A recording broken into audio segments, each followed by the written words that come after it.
Good morning. This is Lori with 88 Angels. Once again, the angels are talking big, and there's no denying it. First, let's talk about it's Ramadan, and one of the favorite foods is taking dates that you soaked and, of course, taking the seed out, putting them with cashews in a chopper or a blender, and making these delicious like energy bars, like in a circle ball, energy balls, and rolling them in coconut or whatever, um, chocolate powder, chocolate powder. So I mean, it's really, really easy, and it's so simple. And that's the thing the angels wanted to say. It's so simple. Why can't we just keep it simple? Why do things have to be so complicated? Why? Let's look at our cards. Rochelle is our guardian angel from March 1st through March 5th. I said March. Wow. Time waits for no man or woman. The King of Cups, empathy and supportive. God seeing everything. Rochelle is the angel of restitution and surrender. Restitution finds stolen objects and discovers the person responsible. It's not like they're keeping it a secret. And I don't know who they're kidding, but certainly not the angels. We have the Eight of Cups. Moving on.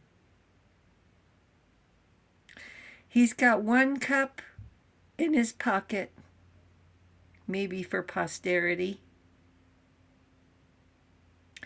and leaving everything behind. Even the dog is saying, "Are you sure you want to leave all this?" Moving on. Let's see what this card says. The need to move on, seeking more from life than what you are experiencing. A spiritual quest, choosing to make life changes. A change in priorities or leaving home.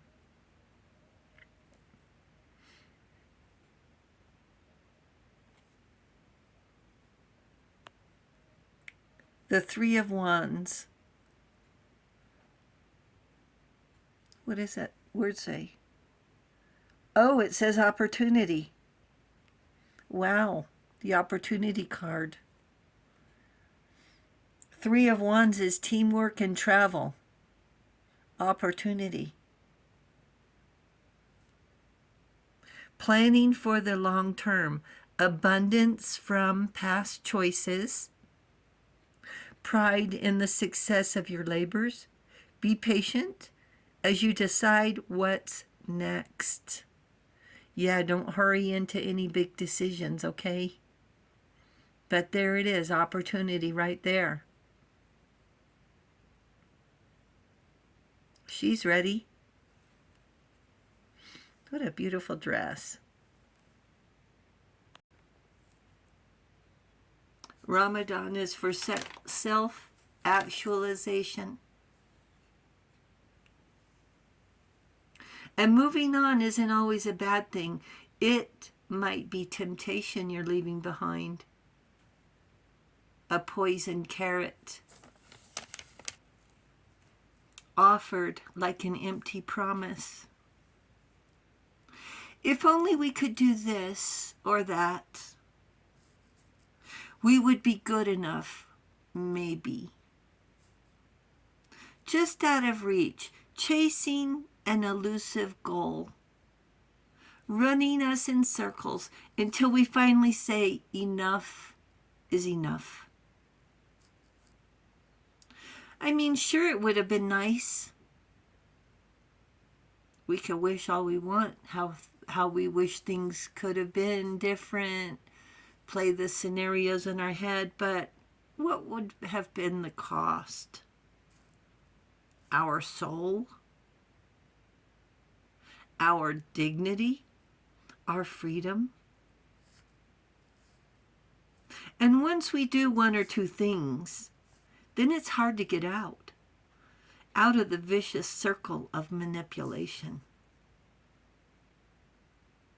And the Three of Wands is teamwork and travel.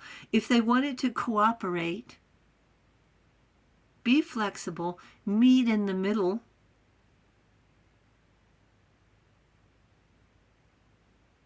and they're just an attention getter, starved for more drama. How far do we go to help? It doesn't make sense for someone to need assistance or attention so very bad and be unwavering. And the angels were there.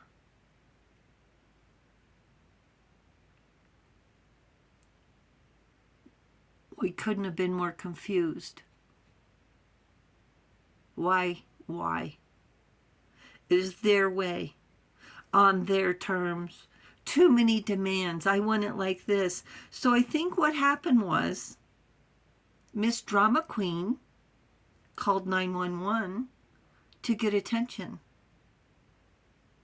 and told them she didn't feel safe because after all the other times she called 911, they asked her, "Do you feel safe? Are you safe?"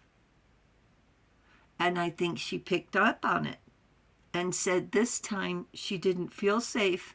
And guess what? She got herself locked up. A crooked judge, a greedy brother. She had saved up all of her life, enough money plus assets, to live in the Ramada Inn and order food delivery for the rest of her life. They'd come in, every day and clean the room and change out the sheets?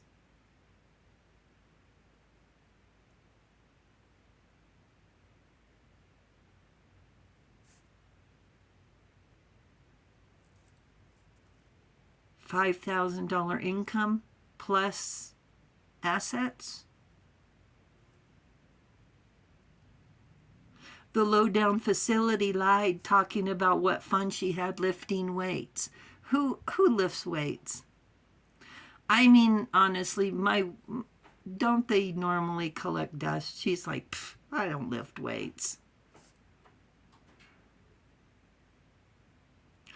I'm sorry I jumped ahead there, but we're just going to keep going. Eventually, she figured out she'd been played and betrayed. And after all the papers she had signed, when you get admitted to these places, you need to be very careful about these papers you sign. I guess she signed some medical power of attorney. You've got to be careful. And she's, when you get that age or whatever, I don't know if she had her glasses and her magnifying glasses on. They just sign this, sign this, sign this. Her brother's standing there probably.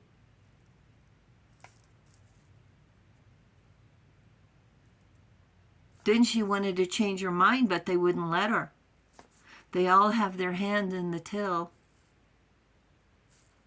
If she hadn't been so stubborn and demanding, again, with the ifs. What if only. These places, and I'm going to be as respectful as I can and say facilities. They're like Hotel California. You can check in anytime you like, but you can never leave. And they charge an arm and a leg between $7,000 and $10,000 a month. And they lose her stuff. I send her gifts. She doesn't receive them.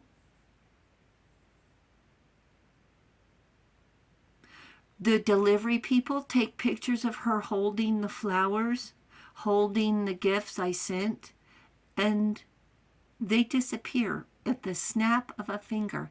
I've sent her beautiful clothes. And when I visited her, there was nothing in her closet. Nothing, next to nothing. And I personally, physically wrote in indelible magic marker on the back of the bottom of the shirt, on the hem of the skirt, her last name, and they were not anywhere to be found. So I ask you, how many roommates can you pay in order to stay out of these institutions? How many homeless people would love to move in and make soup? Wanted roommate who can cook. And then, if they pass the test, I mean, you have to interview them, right? If they pass the test and find out they're going to get paid, are you kidding me? And everything else can be on auto pay. Utilities, insurance. You know, when these people get admitted to these facilities, the bills, just like your water bill and your phone bill, can be put on auto pay. So nobody ever has to show up. It's like the living dead. It's frightening. I don't know if the Eagles knew how accurate they were when they sang the song Hotel California, because it just strikes an awful chord with me that the song was so on point. And I told her back in the day, there's homeless people everywhere. Oh, they're not good enough. Well, I guess spending the rest of your life in an institution, in a facility, they don't let you change your mind. And after spending nearly $1,000 travel expenses, after I told myself I didn't want to spend a dime because of how I was treated, rejected.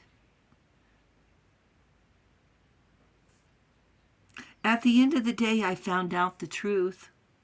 She betrayed herself. Trying to be high and mighty, she ended up with her own poison carrot. The greedy ones will always tell you what you want to hear.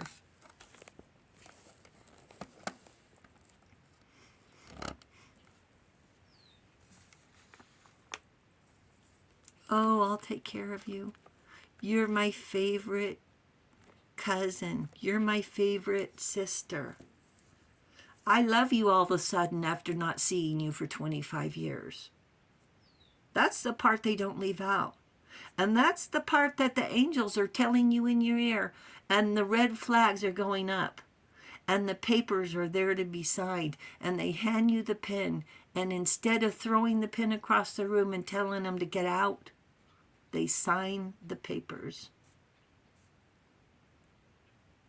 Just to gain access to our resources. And there's no way to stop them except don't sign. And these facilities, just a quick question. Is it possible that these facilities might be admitting people under false pretenses? She's rich, here you go. She said, and I don't know if it's true, these people make up all sorts of lies to fit their, you know what I mean. She said that her brother told her that she was there to visit a sick relative. And that she was on the bed waiting to visit someone. She was sitting there waiting to visit someone.